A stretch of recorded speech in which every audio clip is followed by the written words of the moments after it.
Ukraine के राष्ट्रपति Vladimir Zelensky ने भारत पर 25% का अतिरिक्त टैरिफ लगाने के डोनाल्ड ट्रंप के फैसले का समर्थन किया है।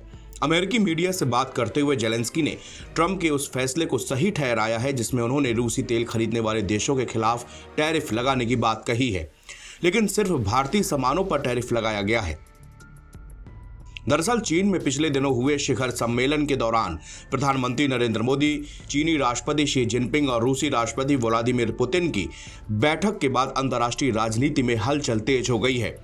इस मुलाकात को लेकर अभी भी दुनिया भर की मीडिया में चर्चा हो रही है और कहा जा रहा है कि ये नए ग्लोबल ऑर्डर की शुरुआत हो सकती है। इसके साथ ही विदेशी मीडिया कह रहा है कि तियानजिन के एससीओ शिखर सम्मेलन में इसकी नींव रख दी गई है। अमेरिकी पत्रकार ने यूक्रेन के राष्ट्रपति व्लादिमीर जेलेंस्की से पूछा कि क्या डोनाल्ड ट्रंप की भारत पर टैरिफ लगाने की नीति उल्टी पड़ गई है, तो उन्होंने सीधा जवाब दिया कि रूस से सौदा करने वाले देशों पर टैरिफ लगाना बिल्कुल सही कदम है। आपको बता दें कि यूक्रेन युद्ध शुरू होने के बाद भारत रूस का सबसे बड़ा ऊर्जा साझेदार बन गया है। चीन के बाद सबसे ज्यादा कच्चा तेल भारत ही रूस से खरीद रहा है और इसी को आधार बनाकर डोनाल्ड ट्रंप ने भारतीय सामानों पर 25% का अतिरिक्त टैरिफ लगाया है। इससे भारत और अमेरिका के संबंध काफी खराब भी हो चुके हैं। दूसरी तरफ डोनाल्ड ट्रंप प्रशासन के कुछ अधिकारियों ने ऐसा लगता है कि भारत के खिलाफ जहर उगलने का ठेका ले रखा है। पीटर नवारो के साथ ट्रंप प्रशासन के कुछ अधिकारी हर दिन अलग अलग चैनलों पर बैठकर भारत के खिलाफ जहरीली बयानबाजी कर रहे हैं। अमेरिकी राष्ट्रपति डोनाल्ड ट्रंप के ट्रेड सलाहकार पीटर नवारो ने भारत पर गंभीर आरोप लगाया है। उन्होंने भारत पर विशेष हितों के लिए अमेरिकी राजनीति में हस्तक्षेप करने का आरोप लगाया है।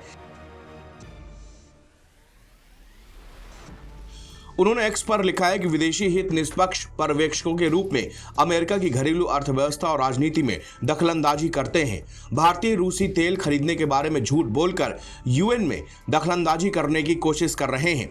अमेरिकी राष्ट्रपति डोनाल्ड ट्रंप के व्यापार सलाहकार पीटर नवारो को भारत के खिलाफ बयानबाजी का यह पहला मामला नहीं है। रूस से तेल खरीद पर वह भारत के खिलाफ पहले भी जहर उगल चुके हैं। वहीं एससीओ समिट में शामिल होने के लिए उन्होंने प्रधानमंत्री नरेंद्र मोदी की भी आलोचना की है। उन्होंने कहा कि मोदी का जिनपिंग और पुतिन के साथ घुलना मिलना शर्मनाक था। इसके दूसरी तरफ सीबीएस के फेस द नेशन कार्यक्रम में 7 सितंबर को बात करते हुए डोनाल्ड ट्रंप के शीर्ष आर्थिक सलाहकार और national economic council director Kevin Hassett ने संदेश दिया है कि अमेरिका रूस पर प्रतिबंधों को और सख्ती से लागू करेगा। यूक्रेन पर हमलों के बाद पूछे गए सवाल पर उन्होंने कहा कि अमेरिका उन देशों के खिलाफ आर्थिक कदम उठाने के लिए जिम्मेदार है जो रूस की मदद कर रहे हैं। हेसेट ने खास तौर पर भारत का नाम लेते हुए कहा कि रूसी तेल खरीद से युद्ध को फंड मिलता है और ऐसी गतिविधियों पर अमेरिका को आर्थिक प्रतिक्रिया देनी होगी। अंतिम फैसला फिलहाल राष्ट्रपति डोनाल्ड ट्रंप पर ही निर्भर करेगा। नवभारत टाइम्स की रिपोर्ट।